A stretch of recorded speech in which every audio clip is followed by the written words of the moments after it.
Awesome. Ha, epic. Epic, dude. You know what's epic? Fire Emblem Echoes, Shadows of It's Valentia. interesting. I'll give it that. It's a Yeah, very interesting creation. yeah. It's a lot to unpack, honestly. Yeah. it's it's kind of I wish I could like sit in on the boardroom meeting that happened when they were like, all right, so we just released Fire Emblem Fates, right after, this is like the middle of our big renaissance for our series. Let's go ahead and remake the second game and not fix most of the problems with the second game. It's like, it's weird. It's like a love letter to fans who probably make up like maybe, what, 30% of your audience? Maybe? Oh, I don't know. I think that's too big of an estimate. Yeah, I don't know. Like, I think, like, even within the Fire Emblem, like, fan base, Gaiden is a game that barely anybody played. Yeah, from what I'm aware, not many people cared about Gaiden. Like a lot of stuff gets called like, oh, this is the black sheep of this series, but like, Gaiden came out, it was the second Fire Emblem game, and it changed up the most, and a lot of those changes never came back. Yeah, I was thinking about how it reminds me of Final Fantasy 2. It's like, alright, we have this really successful, like, basic idea for a formula of a game. How do we fuck with it, right? Yeah. And, like, none of those changes ever really stuck. Yeah, it wasn't until, like, 3, 4, and 5 where they started to make the big changes that would stick with the series as a whole. And then Gaiden was just kind of there. It was just a thing. So the decision to remake Gaiden and turn it into Echoes was an odd one, and I appreciate it because they brought their A game, in my opinion. So, do we want to start with gameplay stuff first? Because I feel like yeah, this is the thing, is that, like, when it comes to Echoes, there's, like, two halves of this pie. Yeah. It's, like, the characters and the story and the art style and the music, and then there's the actual video game of it. Yeah, and it's, like, two entirely different conversations. Yeah, I don't know, I kind of enjoy the gameplay, but, like, it's a hard kinda. Yeah, like, I can tolerate it, but I genuinely think it's one of those games I would prefer never having to play again. I can feel that, yeah. I don't know, so probably the biggest criticism that most people have with Gaiden are the maps. Yes. Because Fire Emblem maps tend to be a big point of contention with a lot of people. For a lot of people, definitely. For a lot of games, it can kind of make or break it. Like, a lot of people don't like FE4 because the maps are fucking huge. But the way that's designed is it's like a lot of smaller maps contained on one big thing with no loading screens. So it doesn't feel like it's one big map when you're playing it. Gaiden, on the other hand, it's just a lot of empty space. And yeah, it's empty space, or it's like fortresses that are so fucking tightly condensed. Yeah, it doesn't... I don't know, it feels less like these maps were designed for what would be an interesting thing for our players to play, and more what can we do here to have a gameplay segment, I guess. Yeah. The maps don't feel very thought out, really, at all.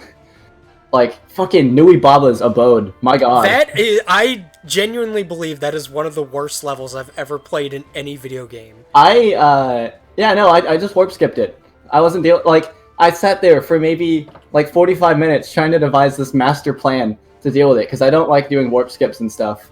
And eventually I just said, fuck it, I'm just sending Almond there, and I'm just gonna kill the mages and hope for the best. Whatever. Yeah, like, the first time I tried to go through it, I was playing on hard, which is, like, the game advertises it as, like, the normal difficulty or whatever is for people that are new to the series, and it's like, that's not me, so I'm gonna pick hard, which was a mistake. Yeah, hard mode, it's not like the game is, I don't know, like, the enemies and stuff aren't too much worse, they're just bulky. And it's especially worse on Nui Baba's Abode, where it feels like you're always just a little bit off from killing those mages in one round. and it sucks. Yeah, Nui Baba's, that was the place that fucking broke me. That was like when I realized, okay, there's no way I can get through this without losing my fucking mind. Yeah, and that's just like that's probably the worst out of all of them. But then we can like turn our attention to basically any map on Celica's side once you hit. Celica's maps are. Oh my god! Like all the swamps and shit, I hate them. They're the worst. Oh yeah. And when it comes, like the maps are probably the worst part because I actually really like the promotion system and the way items are handled. One thing about Fire Emblem that I don't particularly dislike, but had gotten kind of stale to me is, yeah, this character has so many inventory slots, you can give him like 5 weapons, yeah, go for it. And Echoes, you choose between one held item, whether that be a weapon, an accessory, something like that. And I thought that worked really well, and I actually really liked it.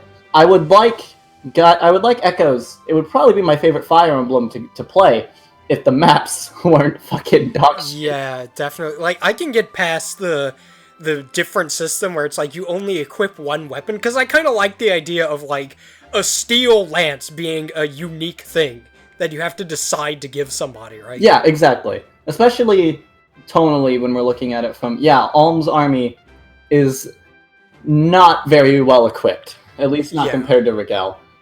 And Celica's, their group is they're just a bunch of like, yeah, we like God, let's go see God. That's very few of them are actually well equipped to fight. Yeah. And so I do like that, and I really like how arts work, and apparently that I wasn't the only one because they brought that back in Three Houses. Yeah, they did. And I also really like that growth rates and the kind of frustration that can come from them is mitigated quite a lot with promotion games being so good. Yeah. And I think the turn wheel is also a really good idea. Yeah, see, the turn wheel was one of these things where, like, my first time, I tried to avoid it as best I could, but then you get to, like, once you cross into fucking Rigel, then you start to be like, this turn wheel's looking pretty appealing. Yeah.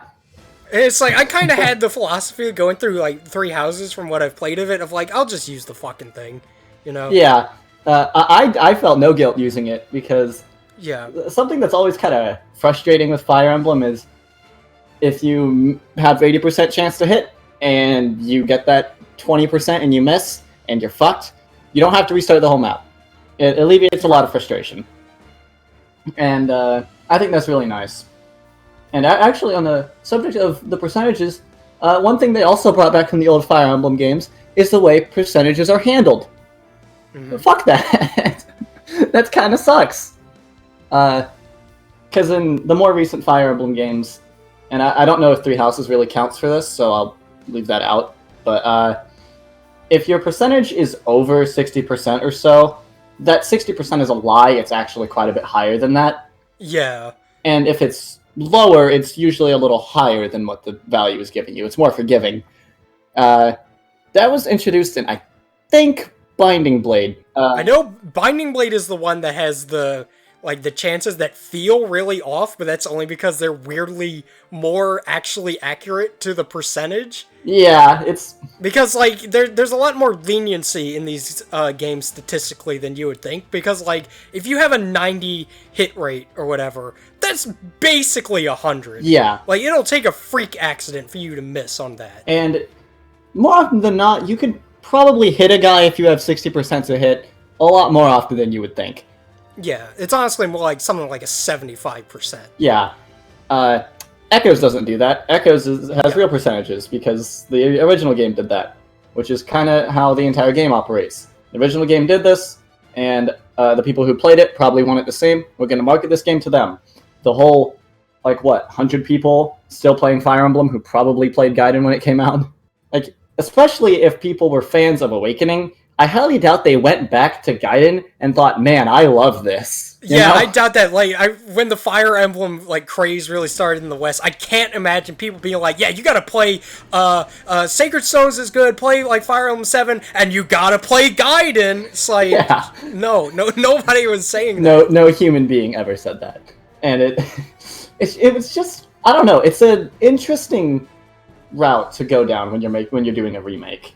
Yeah. It's not something I've seen. I don't want to say ever because I'm sure it's been done before, but it's not something you see often at all.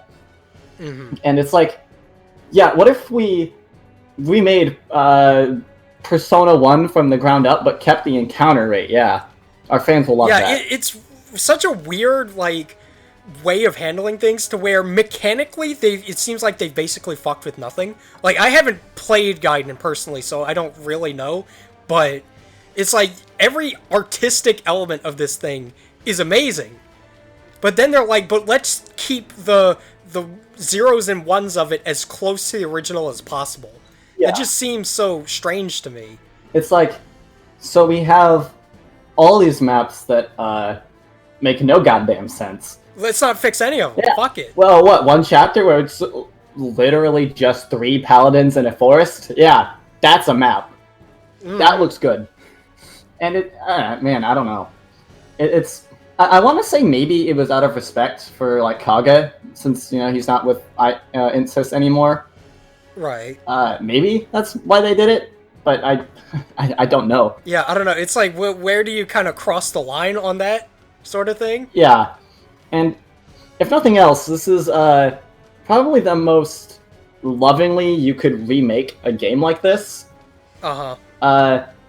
Because I guess their mindset was, let's remake Gaiden for people who love Gaiden, which, as we've said, was a weird decision. But it kind of worked.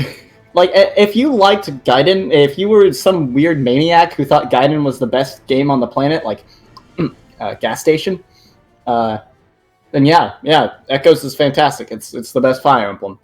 But for the other 99.9% of the population, it's no. What do you think about the phenomenon of people that tell others to start with Echoes? No. Yeah, No. I don't know why. I remember, like, when Three Houses was about to come out, there was, like, people posted, like, you should play Echoes first. It's a good way to get into it. It's like, that's telling a baby to fucking drive a car before it knows how to crawl. Yeah. Like, no, that is... Why would you do... They're gonna start this game and play these weird, shitty maps and be like, this sucks. Yeah, and they're not going to want to fuck with it anymore. Yeah, I mean, they'll probably be able to handle a bit of it, but once they get later on into it, then they're gonna think, okay, this, like, I'm not playing anymore. Yeah, it's like, Echoes keeps all of the weird stuff, like the 90s and 80s game design. Like, yeah, you have to do Nui Baba's Abode first, and then you go fight Zeke. Yeah. And, like, all that weird shit. And in some cases, it can make a game easier to love. But I don't think it does that for Echoes. I think it makes it easier to hate. I think the frustration of it really outweighs the charm, because, like, you play an old game and you can sit there and you can tolerate and say, okay, this is old, so it gets a pass. But this game's not old. No, not at all. It came out like 3 years ago. I don't know. The gameplay part of Echoes is just such a weird beast to talk about, because I almost want to say I enjoyed it, but I didn't at all. Yeah, I like the moment to moment of it. You know, the Fire Emblem fight combat is fine as long as it's not in like a fucking castle. I don't know what the logic was in making like the castle tiles give you dodge. Yeah. I don't know what demon thought that was good. Yeah, it's just, I don't know. It's odd. Though the other gameplay part that kind of brought back from Gaiden were the dungeons, and I think that it actually the dungeons got a huge glow up. I think they're great. Mm-hmm. They're really fun. Yeah, the dungeons are pretty fun. I think maybe the idea behind it was this was the game where we experimented, so let's keep those weird experiments. And it's like, I get it, I kinda, but it didn't work for me, and I don't think it worked for many others. Yeah, definitely. Like, the amount of people I see complaining about the maps, like, at least tells me I'm not crazy, which is good. Yeah, I'll take that. I'm glad to know I'm not just shit at the game, and it's just not great. Man, what else about the gameplay can I complain about here? Actually, to give the gameplay another gold star. The way the villagers are handled, really good. Yeah.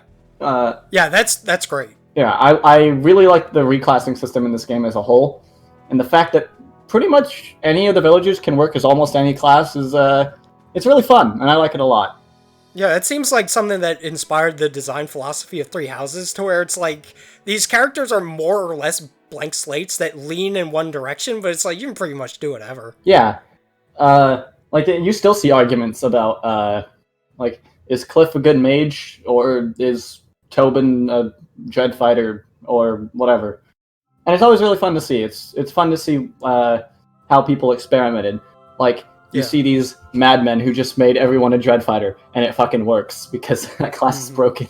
You know what else is really good are archers. Yeah, it was refreshing to see. This is like the game for archers. Yeah, like the fucking longbow, where you get like 6 range. Yeah.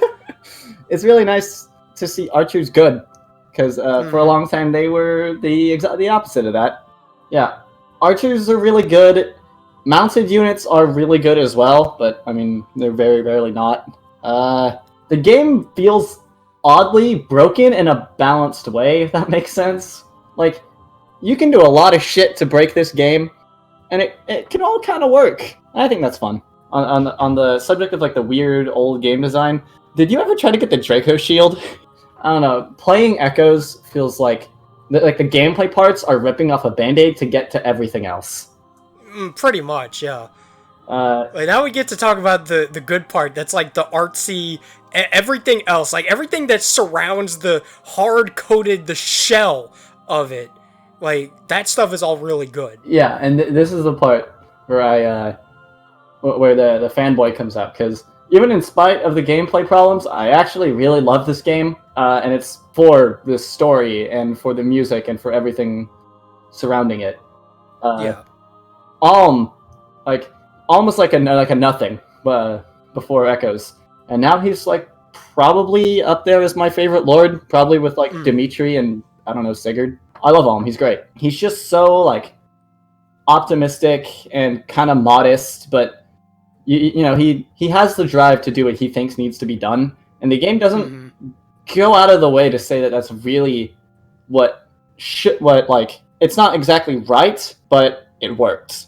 And a lot of people throw shit at Celica because of what she does later in the story, but I think she's a really good like parallel to Alm. Oh yeah, I like Celica a lot. I think Celica might have my favorite like lord design. I just think Celica's like fucking beautiful. Oh, I love her design in this game. She's so good. It's a step up from weird lolly Celica.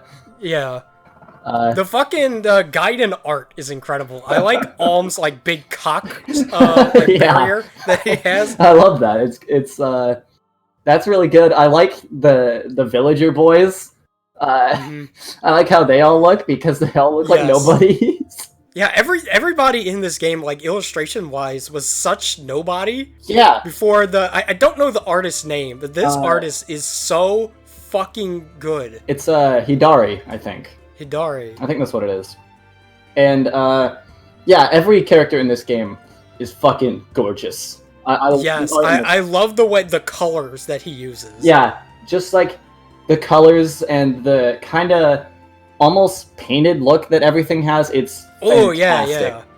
And it's not even just like Alm and Celica that really get that treatment. Like, everyone in this game stands out in some way, and it's great. Like Clive, he's again up there as one of my favorite Fire Emblem characters, because he actually grows a lot throughout the game, and it's really cool to see, because he's not like with you from the start, and hell, he's not even all that important as the story goes on, but he's still there and he still grows a lot. You get little things like that, like Saber as well.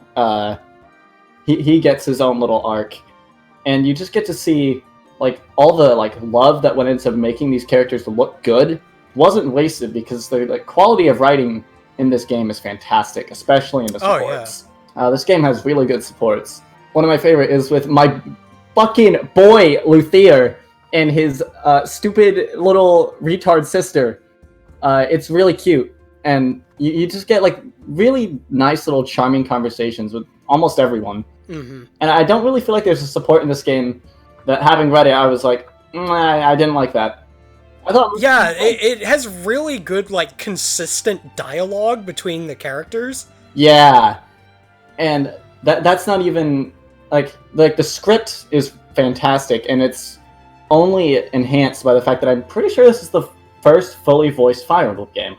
I believe it is, yeah, because I know like Fates and Awakening had a lot of like, characters just going or yeah, like that kind of shit. This game has a fully, it's fully voiced. It's got a great dub cast. You get Kyle McCarley. Oh yeah, it's really good. I don't think there's any character in it that like I didn't like their dub voice. Yeah, it was really good. This game has actually put Kyle McCarley on my radar, and now he's just like one of my favorite voice actors. And there's also Ian Sinclair giving his absolute A game. Yes, Jesus. As the king, Berkut. Yeah, the absolute lord. God, Ian Sinclair, like, makes that character. And, like, I think Berkut's great on his own. But Ian Sinclair's voice acting does wonders. Just fucking elevates it, yeah. Yeah, he goes fucking ham. He gets so into it, and... lies! Yeah, as someone who looks into voice acting a lot and really has been trying to I've been trying to sort of break into it myself. Like, seeing Ian Sinclair's performance, it's, like, inspiring almost, just how good he is.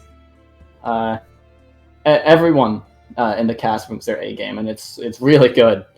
And the sound design doesn't just stop with the voice acting, because just like the little stuff that I'm not even gonna look at the music yet, because the music is its whole own beast. It's really good. But just the little stuff, like this is kind of a weird thing, but just the like sound balancing when you're in the dungeons and how things sound a lot more echoey, it just sounds right. Like almost everything about this game, aside from playing it, feels like so finely tuned. Like they put so much effort into it. I'm pretty sure this is also the first Fire Emblem game, and if not ever, in quite a while, to have a fully orchestrated soundtrack. Mm-hmm. And that is incredible. Yeah, that's really good. Like pretty much every map theme stands out.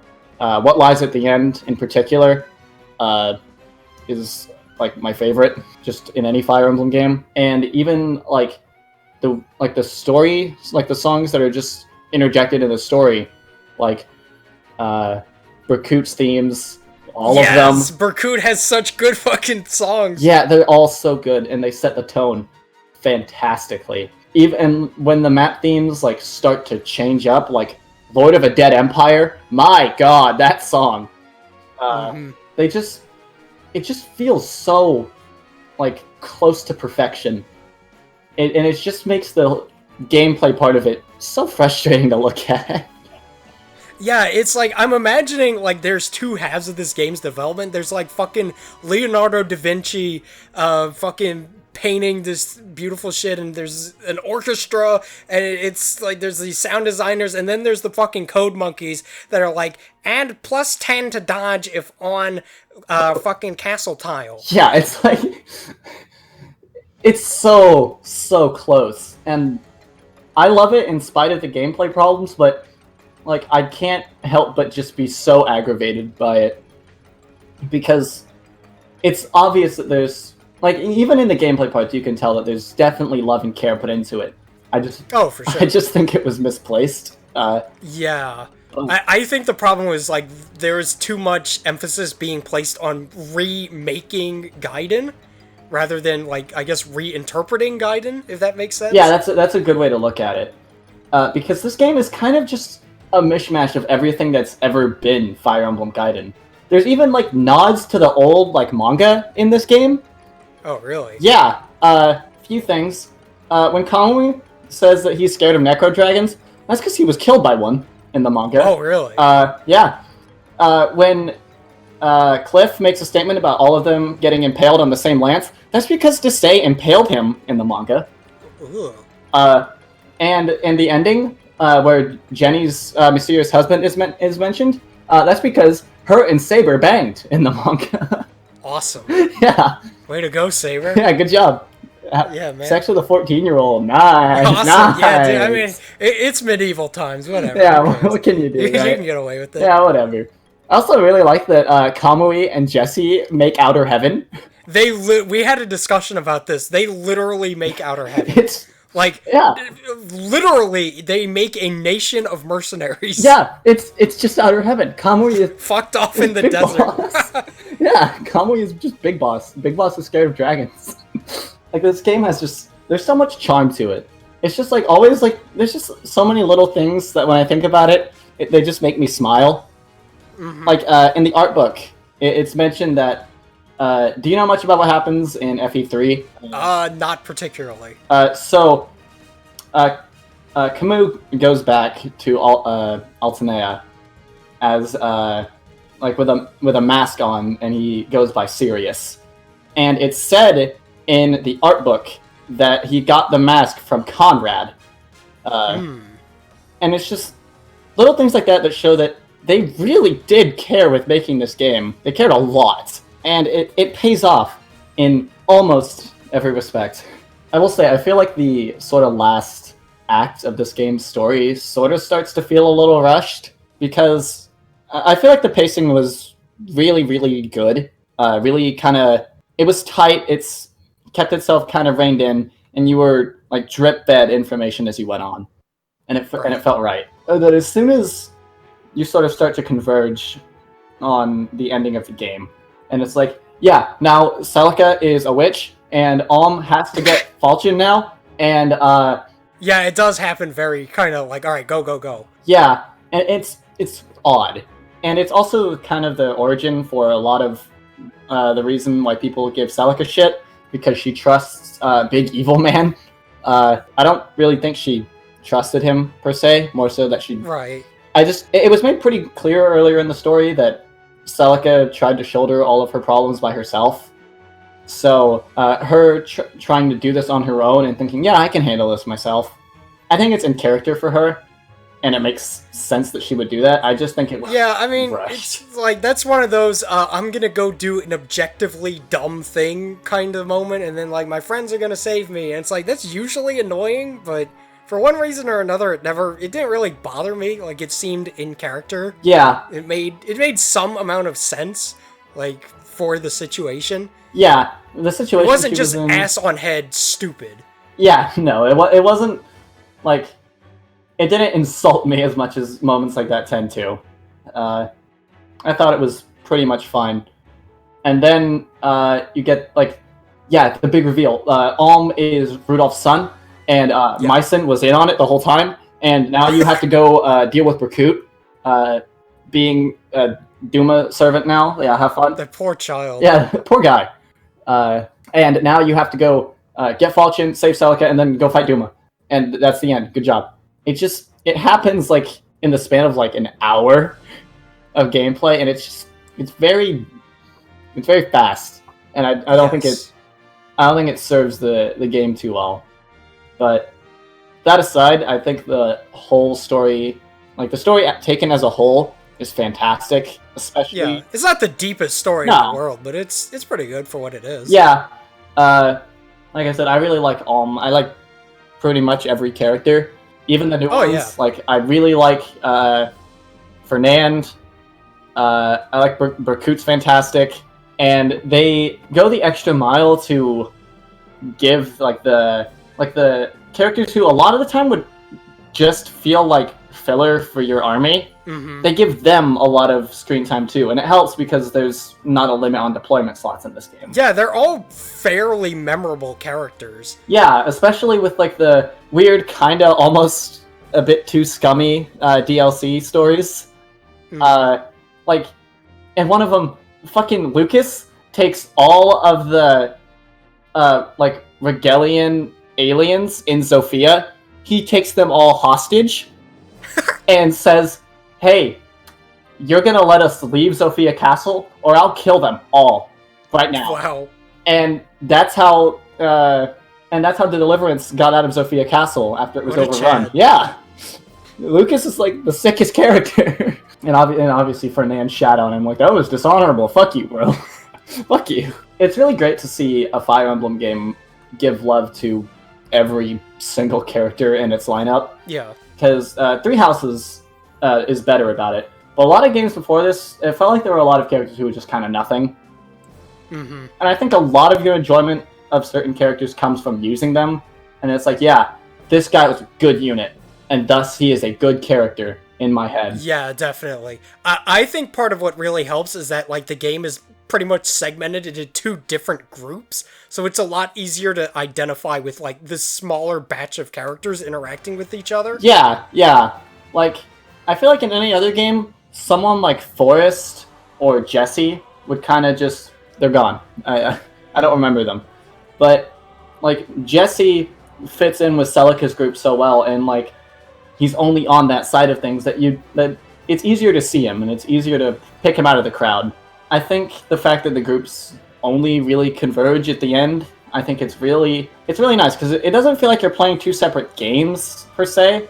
It feels like it should. It feels like 2 halves of one story going on at the same time. I don't know, Fire Emblem has almost kind of gotten this weird, like, attachment to this whole several sides of the story thing. Mm-hmm. With Fates, with Echoes, and now with 3 Houses. Yeah, you're right. The past, like, 3 in a row have done that. Yeah. And I don't know, it's... Radiant Dawn was like that, too. Yeah, Radiant Dawn was like that. And then Awakening didn't do it, and the DS games really didn't, and then they went right back to it. Mm-hmm. It's odd. Sacred Stones did it, too. Yeah, it did, actually. Strange. I only just kind of realized it. I don't know, I think the way Echoes handles it is done really well. Definitely better than Fates. There's a lot of things better than Fates. I enjoy the fact that it's 2 parts of a story that are both canon, rather than, yes, this is where the different routes happen. I like that a bit more, because I think it lets you feel the whole scope of things that are going on. Yeah. Because Alm's side is very much focused on, this is the war part. You know, we're going to war with these bad guys.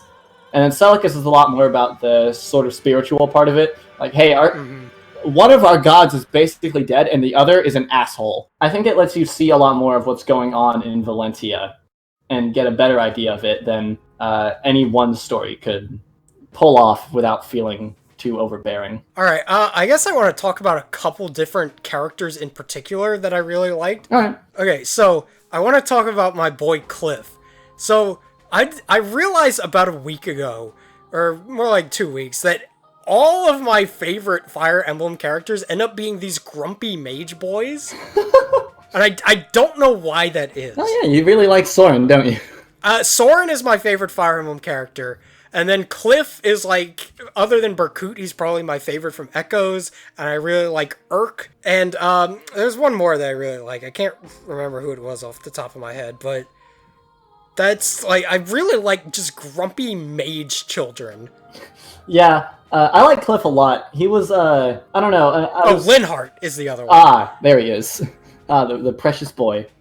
Precious gay baby. What's with you and gay mages? I don't know, dude. I love gay mages. Yeah, no, I like Cliff a lot. I think he's fun. He's like a snarky guy. Yeah. One of his supports, I think it's with Tobin, where he's just like, Tobin's like, why don't you want to talk to me? And Cliff just tells him to fuck off. It's like, fuck off. Yeah. It's just that for like 3 ranks. It's really good. Yeah, I like Cliff. He's great. Alright, so I can talk about a handful of characters that I really enjoy. Sure. Yeah, I mentioned Clive before, so I guess I'll start with him. Okay. So Clive, he's this noble knight who's like respected in like the Zofia nobility, but he really doesn't like the whole noble versus commoner thing. And so whenever Alm shows up, he's perfectly willing to hand over leadership of the Deliverance to him. He's like, yeah, this guy proved himself. He's Myson's grandson. He's got this. Let him do his thing. And obviously Fernand's like, like, what? No, I'm gonna join the devil. Yeah, I'm gonna go join the devil worshippers. Yeah. And Clive, throughout the rest of the story, has a chance to grow a lot more, seeing how Alm operates. When you first meet him, it kind of feels like he's on the verge of giving up. Like, his wife is jailed and about to be executed. His war efforts are failing. He has no control over his own army. And then Alm shows up.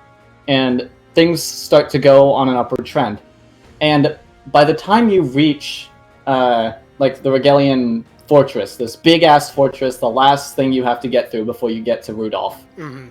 That bitch-ass fucking... God, what was his name? He was He was the guy from the prologue.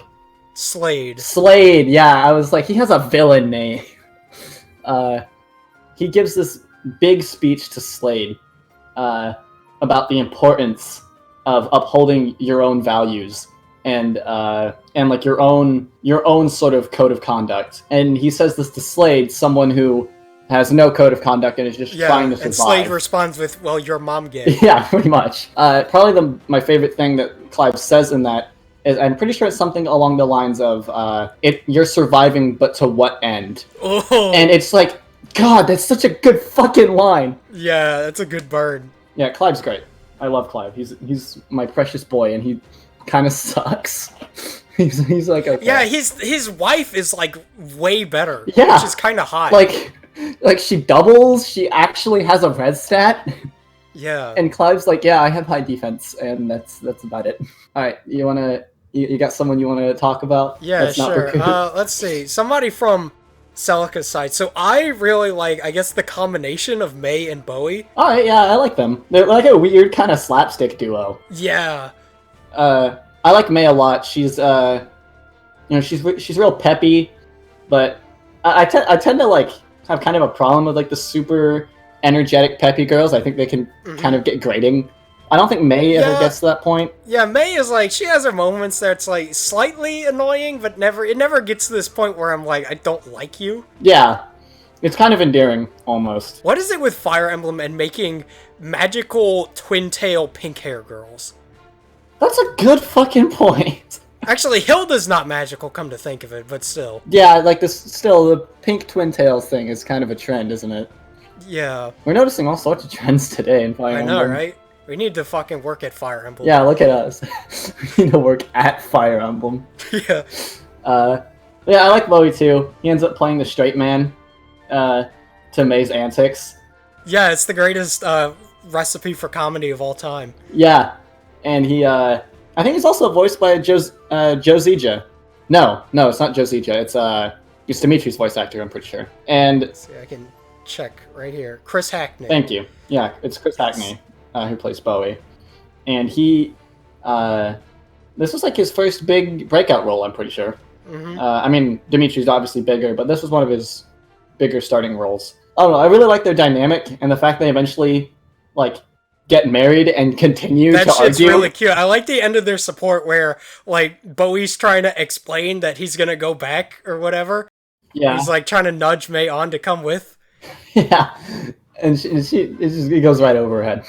But yeah, they do get married and they continue bickering, and it's really cute. I really like those two. Yeah. Oh, something I want to say about the endings of Echoes. Oh God, is having changing endings depending on who dies is one of the smartest things. Yeah. That like I'm really surprised none of the other games have ever done that. Yeah, that shit hits so hard. Like, yeah. God, don't ever let Tobin die in the original Gaiden. Don't ever do that. Never. Gray just drinks himself like basically to death. Yeah, it's fucked. And it's not much better in Echoes. It's still depressing. Yeah, let me see. Like, I'll read Bowie's for when you know who gets fucked. Only after losing May did Bowie realize the nature and intensity of his feelings for her. Racked with regret, he poured himself into his work, ultimately succeeding Noma as High Priest of the Priory. Oh my! He spent his life there aiding the poor in humble yet rewarding service. Jesus Christ. Miserable. Yeah, absolutely miserable. Oh, this one's worse. The one in Gaiden. Now that May is gone before him, he realizes his own heart for the first time. However, time cannot be turned back. Oh! That's rough. Yeah, Christ. I know, like, Zeke's leads into FE3 if you let his fucking mommy GF die. Mm-hmm. And it's like, it says he just, like, disappeared without a trace one day and never came back. And that's kind of cute. Yeah, most of these endings are fucking awful. They're really sad. Yeah. But, like, that's so good, too, at the same time. Yeah. Because it's, like, it really shows that the connections these characters form, like, play an impact on the rest of their lives. Let's see Leon's if his buddy... He does indeed have one if Valbar bites the dust. I assumed. Alright, yeah. So if Valbar dies, Dealt a grievous blow by Valbar's death, Leon disappeared for a time before returning to join the One Kingdom's Brotherhood of Knights. There he fought with the strength of 100 men and later served as an instructor to new recruits, contributing greatly to the order. As opposed to where, if Valbar lives, where he becomes a merchant and just kind of continues to be himself and just is happy. Yeah. I don't see the word happy in that other ending. Yeah, man, these endings. Like, it's such a good idea. Like, the endings of Fire Emblem games are always... They can always tend to get kind of emotional. Oh, yeah, that's, like, the saddest and yet some of my favorite parts of the shit is just seeing what happened with these characters. Yeah. Especially with the credit song in this game. God, I forget the name. But, that song, like, if it's a happy ending, it sounds so much different to my ears.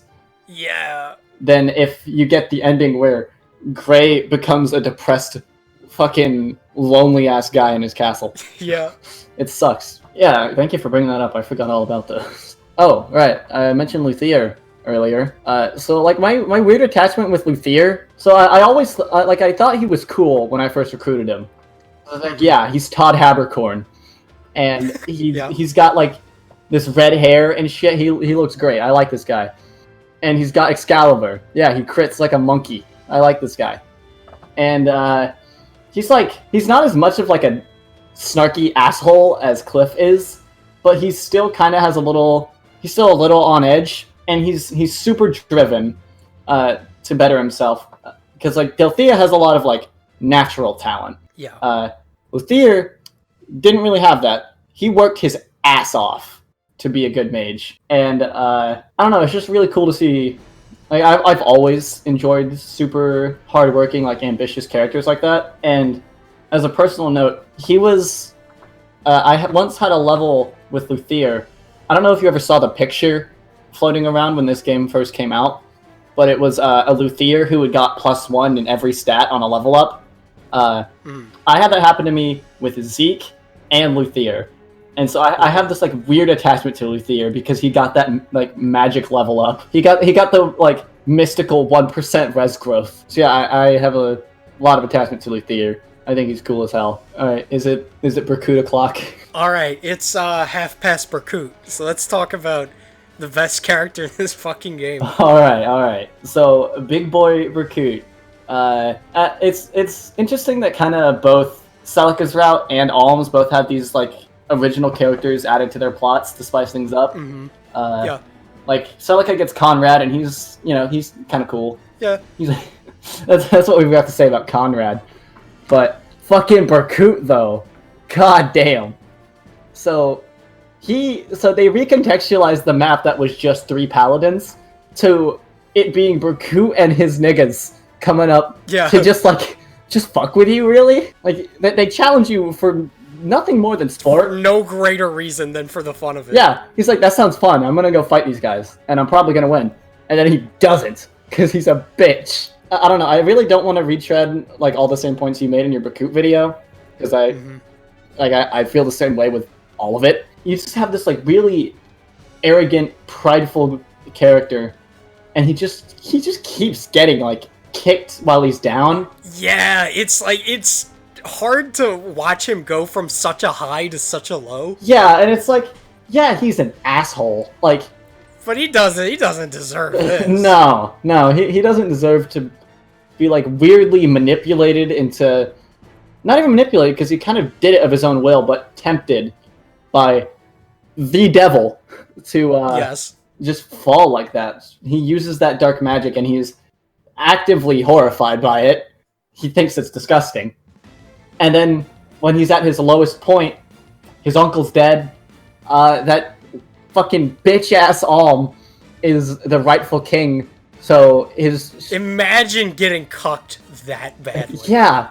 Like... He lived his entire life thinking, yep, I'm gonna be emperor one day, and it's gonna be awesome. And then it's just robbed from you in the blink of an eye. Then some fucking rat scum shows up, and he kicks your ass, and also he's your cousin.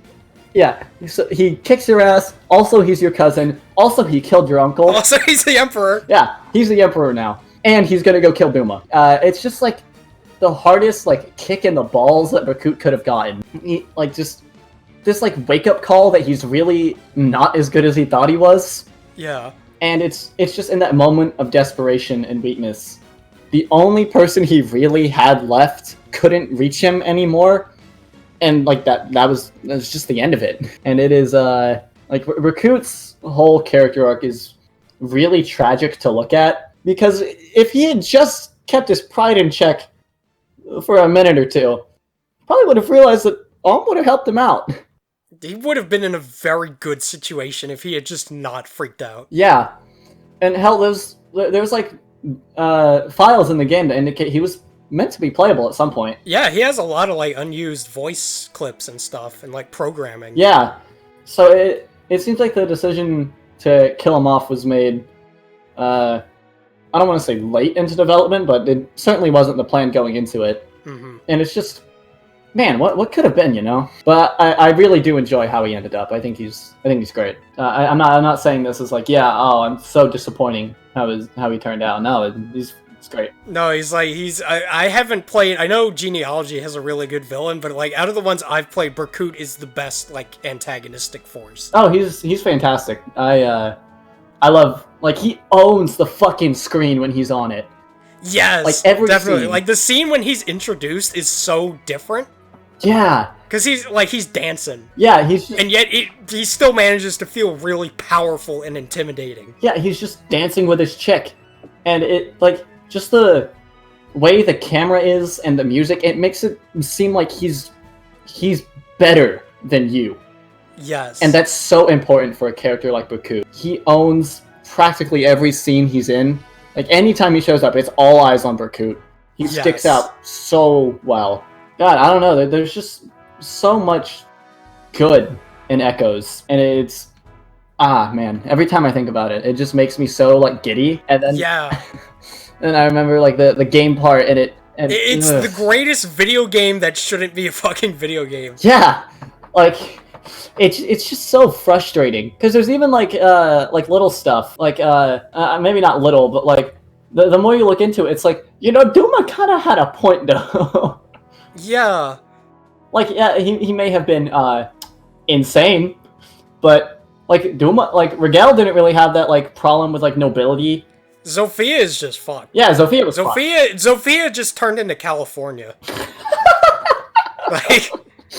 Yeah, Zofia turned into California, and like Rigel was basically the Old West, and like neither one was really great. I mean, like Duma was like, hey, you know, if you let people get lazy, they're just gonna kind of treat each other like garbage. I'm just saying. He kind of had a point. Like, yeah. Love him or hate him, Duma kind of spitting facts. No lie.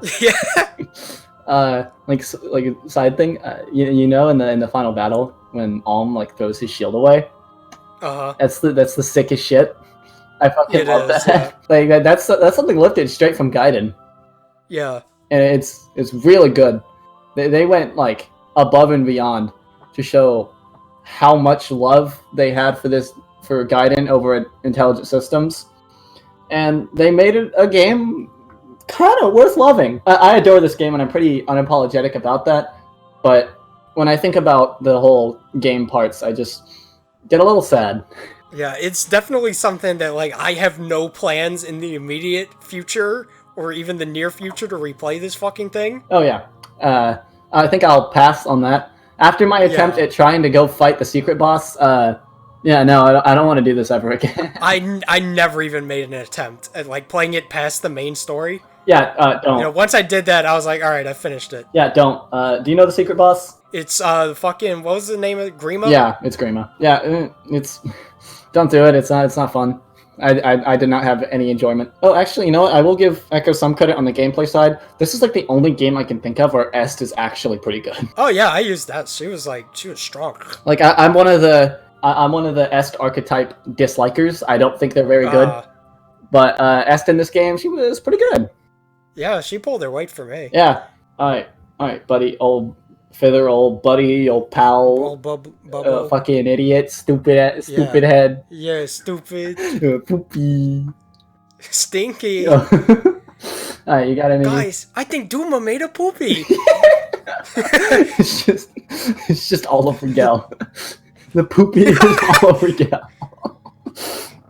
Oh god. Yo, wait. Can we talk about the fucking scene where Rudolph just like swaggers into the Zofia temple and he just like goes and kills God with falchion?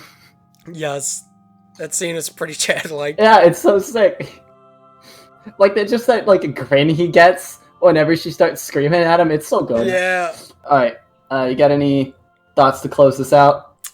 Echoes is good. Like, I would say play it. It's a game worth playing, but if you reach the limits of your patience with it, like, I really don't blame anybody who's just, yeah, let's watch the playthrough. Yeah, I kind of agree. A lot of my problems with this game are solely on the gameplay front. And it's like... Yeah, definitely. Yeah, me too. It's like, I don't, like, really ever want to play the game again, but I can, like, look back on it and think, yeah, I'm very glad I played that game. Mm-hmm.